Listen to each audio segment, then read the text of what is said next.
আমি জানতাম ও আমাকে চিনতে পারেনি। আমি ইচ্ছে করেই সাধারণ পোশাক পরে এসেছি। মানুষ কিভাবে আচরণ করে সেটা দেখতে চাইছিলাম। সম্মান দেয় নাকি অপমান করে, আজ সত্যিটা সামনে আসবে। ভেবেছিলাম এই মেয়েটা একদম সাধারণ, চুপচাপ দাঁড়িয়ে আছে, কোনো পরিচয় নেই। এদের মতো লোকজনকে আমি ভালোই চিনি, একটু চাপ দিলেই সব বলে দেয়। আজও তাই ভাবছিলাম। থানার সামনে পরিবেশটা ছিল অদ্ভুত। সবাই দূরে দাঁড়িয়ে দেখছিল। ইন্সপেক্টরের গলায় ছিল অহংকার। মেয়েটা একদম শান্ত ছিল, কিন্তু তার চোখে ছিল আত্মবিশ্বাস। লোকজন ভাবছিল মেয়েটা হয়তো ভয় পাবে, কিন্তু সে একটুও ভয় পাচ্ছিল না। তার চুপ থাকা অনেক কিছু বোঝাচ্ছিল। ইন্সপেক্টর সেটা বুঝতে পারেনি। এটাই তার বড় ভুল ছিল। ইন্সপেক্টর ধীরে ধীরে রেগে যাচ্ছিল। সে নিজের ক্ষমতা দেখাতে চাইছিল। কথার মধ্যে অপমান বাড়ছিল। মেয়েটা পরিস্থিতি একটু উত্তপ্ত হয়ে উঠল। চারপাশে ফিসফাস শুরু হলো। কেউ কেউ ভিডিও করতে লাগলো। মেয়েটা এখনও চুপ। এটা সবাইকে অবাক করছিল। ইন্সপেক্টর ভাবছিল সে জিতে যাচ্ছে, মেয়েটা কিছু বলছে না বলে।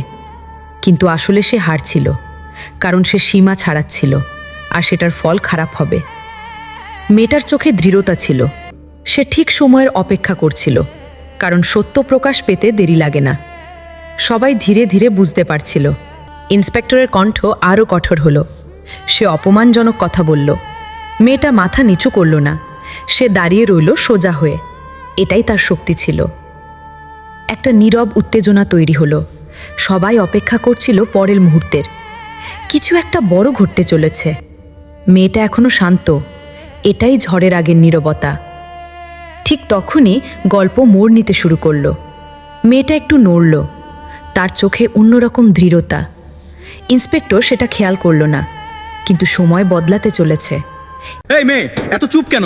কথা বলছো না কেন বলো তো? আমাকে ইগনোর করার সাহস পেয়েছো? আমি কিন্তু সেটা মেনে নেব না। একটু পরে দেখবে কি হয়। কিছু হবে না। কি? আমি দেখে নিচ্ছি। কেন চুপ করে আছেন? আপনি যা বলার বলুন। আমি সব শুনছি। এই কথায় সবাই চমকে গেল। মেয়েটার আত্মবিশ্বাস বেড়ে গেল। ইন্সপেক্টর একটু থমকালো, কিন্তু আবার রেগে গেল, কারণ তার অহংকার আঘাত পেয়েছে। চারপাশে উত্তেজনা বাড়তে লাগলো। লোকজন আরও কাছে এলো। সবাই জানতে চাইছিল কি হবে। মেয়েটা একদম শান্ত। এটাই তাকে আলাদা করছিল। ইন্সপেক্টর আবার হুমকি দিল। সে নিজের ক্ষমতা দেখাতে চাইছিল, কিন্তু মেয়েটা নড়ল না। সে দাঁড়িয়ে রইল দৃঢ়ভাবে। এটাই পরিস্থিতি বদলাচ্ছিল। একটা অদ্ভুত চাপ তৈরি হলো। সবাই নিঃশ্বাস বন্ধ করে তাকিয়ে। কেউ কিছু বলছে না, শুধু অপেক্ষা করছে পরের দৃশ্যের জন্য। ইন্সপেক্টর বুঝতে পারছিল না কেন মেয়েটা ভয় পাচ্ছে না। এটা তার জন্য নতুন ছিল। সে আরও রেগে গেল আর ভুল করতে থাকলো। মেয়েটা ধীরে ফোন বের করলো। সবাই তাকিয়ে রইল। এই ছোট কাজটাই বড় ছিল, কারণ এটা সব বদলে দেবে। ইন্সপেক্টর সেটা বুঝল না। একটা নাম ডিয়াল হলো। কিছু সেকেন্ড নীরবতা, তারপর কথা শুরু। চারপাশে সবাই চুপ। এটাই টার্নিং পয়েন্ট। ফোনে কথা বলার সময় মেয়েটা শান্ত। তার কণ্ঠে আত্মবিশ্বাস। সে কিছু বলল ছোট করে, কিন্তু সেই কথাই যথেষ্ট সব বদলে দেওয়ার জন্য। ইন্সপেক্টরের মুখের ভাব বদলালো। সে কিছুটা চিন্তিত হলো, কিন্তু এখনও অহংকার ছাড়েনি। সে ভাবছে কিছু হবে না। এটাই তার শেষ ভুল। কার সাথে কথা বলছো? আমাকে ভয় দেখানোর চেষ্টা করছো? এগুলো আমার সামনে কাজ করবে না। আমি অনেক কিছু দেখেছি। তুমি আমাকে কিছুই করতে পারবে না। আমি কাউকে ভয় দেখাচ্ছি না, আমি শুধু দায়িত্ব পালন করছি। আপনি যা করছেন সেটা ঠিক না, আর সেটা ঠিক করতেই হবে। এখনই সময় আছে। পরিস্থিতি আরও উত্তপ্ত হয়ে উঠল। চারপাশে সবাই চুপ হয়ে গেল। ইন্সপেক্টর নিজের অবস্থানে কঠোর। মেয়েটা শান্তভাবেই দাঁড়িয়ে আছে। ঝড় আসার আগের মুহূর্ত যেন। মেয়েটার ফোন কল শেষ হলো। সে ধীরে ফোনটা নামালা। চোখে একরকম দৃঢ়তা ফুটে উঠল। সবাই তার দিকে তাকিয়ে।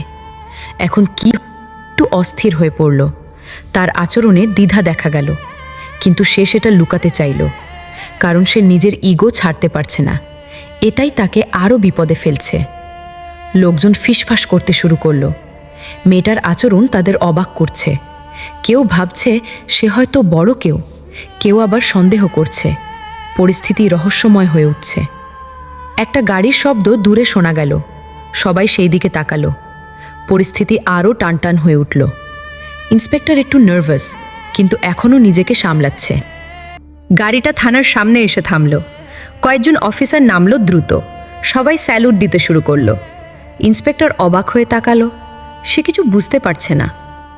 এসপি স্যার গাড়ি থেকে নামলেন। তার উপস্থিতিতে সবাই সোজা হয়ে দাঁড়ালো। পরিবেশ হঠাৎ বদলে গেল। মেয়েটা শান্তভাবে দাঁড়িয়ে সব এসপি সরাসরি মেয়েটার দিকে এগোলেন। তার মুখে সম্মানের ছাপ। ইন্সপেক্টর এটা দেখে হতবাক। সে ধীরে ধীরে ভয় পেতে শুরু করলো, কারণ সব কিছু উল্টে যাচ্ছে। এসপি এসে স্যালুট করলেন মেয়েটাকে। এই দৃশ্য দেখে সবাই স্তব্ধ। ইন্সপেক্টরের হাত কাঁপতে লাগলো। সে বুঝতে পারল বড় ভুল হয়েছে। এখন আর কিছু করার নেই। স্যার, এই মেয়েকে আপনি তাকে স্যালুট করলেন কেন?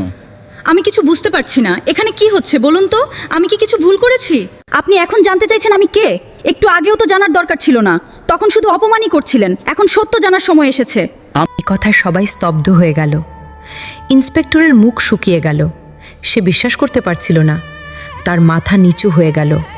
অহংকার মুহূর্তে ভেঙে পড়ল। লোকজন একে অপরের দিকে তাকালো। সবাই অবাক হয়ে ফিসফাস করছে। মেয়েটার আসল পরিচয় প্রকাশ পেল। এটা কেউ কল্পনাও করেনি। পরিস্থিতি পুরো বদলে গেল। ইন্সপেক্টরের গলায় কথা আটকে গেল। সে কিছু বলতে পারছিল না। তার শরীর কাঁপতে লাগলো, কারণ সে বড় ভুল করেছে। এখন তার ফল ভোগ করতে হবে। ডিএম ম্যাডাম শান্তভাবে দাঁড়িয়ে আছেন। তার মুখে কোনো রাগ নেই, কিন্তু চোখে কঠোরতা স্পষ্ট। তিনি সব বুঝে গেছেন। এখন সিদ্ধান্ত নেয়ার সময়। এসপি স্যার সব শুনতে প্রস্তুত। তিনি ইন্সপেক্টরের দিকে তাকালেন। কঠোর দৃষ্টি তার উপর পড়ল। ইন্সপেক্টর মাথা নিচু করল। সে ভেঙে পড়তে শুরু করল। থানার পরিবেশ পুরো পাল্টে গেল। সবাই নিঃশব্দে দাঁড়িয়ে। কেউ সাহস পাচ্ছে না কথা বলার। ঘটনাটা সবাইকে নাড়িয়ে দিয়েছে। এটা বড় শিক্ষা হতে চলেছে। ডিএম ধীরে কথা বলা শুরু করলেন। তার কণ্ঠ ছিল শান্ত কিন্তু দৃঢ়। সবাই মন দিয়ে শুনছে। প্রতিটা শব্দ গুরুত্বপূর্ণ, কারণ এটা বিচার মুহূর্ত। ইন্সপেক্টরের চোখে ভয় স্পষ্ট। সে এখন অনুতপ্ত, কিন্তু সময় চলে গেছে। ভুলের মূল্য দিতে হবে, এটাই বাস্তবতা। চারপাশে সবাই নীরব। কেউ কোনো আওয়াজ করছে না। এই নীরবতা অনেক কিছু বলছে। এটা সম্মানের নীরবতা আর ভুলের উপলব্ধি। ম্যাডাম, আমি জানতাম না। আমি সত্যিই ভুল করেছি। আমাকে ক্ষমা করে দিন। আমি আর এমন করব না। একবার সুযোগ দিন। তোমার ভুলের ক্ষমা নেই। ক্ষমা চাওয়া সহজ, কিন্তু দায়িত্ব পালন কঠিন। আপনি আপনার দায়িত্ব ভুলেছেন। এটা শুধু আমার অপমান নয়, এটা আইনের অপমান। এই কথা সবাই মাথা নেড়ে সম্মতি দিল। ডিএমের কথা সবাইকে নাড়া দিল। ইন্সপেক্টর আরও লজ্জিত হলো। সে কিছু বলতে পারল না, কারণ সত্য তার সামনে। এসপি স্যার তিনি সব বুঝে গেছেন। তার মুখেও কঠোরতা। এই ঘটনার শাস্তি হবেই, এটা নিশ্চিত। ইন্সপেক্টরের অহংকার পুরো ভেঙে গেছে। সে এখন একদম চুপ। তার চোখে অনুতাপ, কিন্তু সেটা দেরিতে এসেছে। এটাই তার সমস্যা। ডিএম সিদ্ধান্ত নেয়ার জন্য প্রস্তুত। তিনি ন্যায়ের পক্ষে। কেউ আইনের ঊর্ধ্বে নয়, এটাই তার বিশ্বাস, এবং সেটাই হবে। এসপি স্যার নির্দেশ দিলেন। ইন্সপেক্টরকে সাসপেন্ড করা হলো। সবাই এই সিদ্ধান্ত মেনে নিল, কারণ এটা ন্যায্য। এটাই সঠিক বিচার। এই সিদ্ধান্তে থানার সবাই অবাক, কিন্তু কেউ প্রতিবাদ করল না, কারণ সবাই জানে সত্য কি। এটা শিক্ষা সবার জন্য, বিশেষ করে ক্ষমতাধরদের জন্য। ইন্সপেক্টর মাথা নিচু করে দাঁড়িয়ে। সে সব হারিয়েছে এক মুহূর্তে। তার অহংকারই তাকে শেষ করেছে। এখন সে বুঝতে পারছে, কিন্তু ততক্ষণে দেরি। লোকজন ধীরে ধীরে চলে যেতে লাগলো, কিন্তু এই ঘটনা তারা ভুলবে না। সবাই এটা নিয়ে কথা বলবে, কারণ এটা শিক্ষা দেয় সম্মান সবার জন্য জরুরি। ডিএম ম্যাডাম শান্তভাবে দাঁড়িয়ে। তিনি তার কাজ শেষ করেছেন। ন্যায় বিচার নিশ্চিত করেছেন। এটাই তার দায়িত্ব, এবং তিনি সেটা পালন করেছেন। আজ আমি সব বুঝলাম। আমি বড় ভুল করেছি। মানুষকে ছোট ভাবা ঠিক না। আমি এই শিক্ষা মনে রাখব, যদিও দেরি হয়ে গেছে।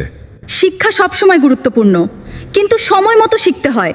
আপনি সেটা পারেননি, তাই আজ এই ফল। এটাই বাস্তব। এই কথাগুলো গভীর অর্থ বহন করে। সবাই সেটা অনুভব করল। ইন্সপেক্টর নীরবে দাঁড়িয়ে। তার আর কিছু বলার নেই। সব শেষ। এসপি স্যার পুরো বিষয়টা শেষ করলেন। তিনি সবাইকে সতর্ক করলেন, এমন ঘটনা যেন আর না ঘটে। এটাই তার নির্দেশ। সবাই মাথা নেড়ে সম্মতি দিল। থানার পরিবেশ ধীরে স্বাভাবিক হলো, কিন্তু একটা পরিবর্তন রয়ে গেল। সবাই এখন আরও সতর্ক, সম্মানের গুরুত্ব বেড়েছে। এটাই এই ঘটনার প্রভাব। ইন্সপেক্টর নিজের ভুল বুঝল, সে নতুনভাবে শুরু করতে চায়, কিন্তু সময় তাকে শিক্ষা দিয়েছে। এই অভিজ্ঞতা তার জীবনে থাকবে, এটাই তার পরিবর্তন। ঘটনাটা ইতিহাস হয়ে গেল, মানুষ এটা মনে রাখবে, কারণ এটা অনন্য। এটা শুধু ঘটনা না, এটা শিক্ষা। সম্মান আর দায়িত্ব, এই দুইটাই গুরুত্বপূর্ণ। যে এটা মানে না সে হারায়। এই গল্প সেটাই প্রমাণ করে। এটা আমাদের জন্য শিক্ষা, সবাইকে মনে রাখতে হবে। সমাজে পরিবর্তন আনা জরুরি। এই ধরনের ঘটনা সেটা করে। মানুষ ভাবতে শেখে, নিজেকে বদলাতে শেখে, এটাই উন্নতি। এই গল্প সবার জন্য বার্তা। কাউকে ছোট ভাবো না, কারণ তুমি জানো না সে কে। অহংকার কখনো স্থায়ী না, একদিন না একদিন ভাঙে। তাই নম্র থাকা ভালো। এটাই জীবনের শিক্ষা এবং এই গল্পের মূল কথা। ন্যায় সবসময় জিতে যায়, যদিও সময় লাগে। এই গল্প সেটা প্রমাণ করে। সত্যের শক্তি অনেক বড়, এটাই শেষ কথা। এই ঘটনার প্রভাব দীর্ঘস্থায়ী। মানুষ এটা ভুলবে না, এটা তাদের মনে থাকবে, কারণ এটা বাস্তব শিক্ষা। এটাই এর গুরুত্ব। প্রতিটা মানুষ সম্মানের যোগ্য। এই গল্প সেটাই শেখায়, এটাই মূল বার্তা। আমি আজ বদলে গেছি। এই ঘটনা আমাকে শিখিয়েছে আমি আর এমন করব না। সম্মান দিতে শিখেছি, এটাই আমার প্রতিজ্ঞা। হ্যাঁ, আমি শুধু আমার দায়িত্ব করেছি, ন্যায় বিচার নিশ্চিত করেছি। এটাই আমার কাজ। সবাইকে সম্মান করা উচিত, এটাই দেশের শক্তি। হ্যাঁ, আমি বুঝতে পারছি। আইনের সামনে সবাই সমান, কেউ বড় না, কেউ ছোট না। এটাই ন্যায়ের ভিত্তি। এই ঘটনা সেটা দেখিয়েছে, এটাই সত্য। এই গল্প আমাদের শেখায়, সম্মান দিলে সম্মান পাওয়া যায়, অহংকার শেষ পর্যন্ত হারায়, মানুষকে ছোট ভাবা ভুল।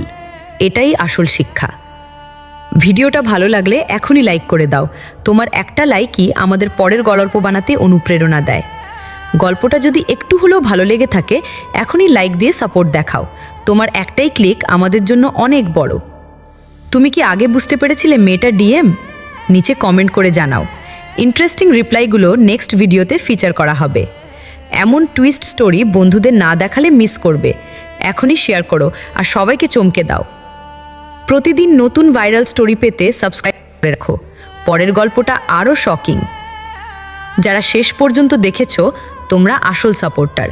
একটা লাইক প্লাস কমেন্ট দিয়ে জানিয়ে দাও তুমি এখানেই আছো।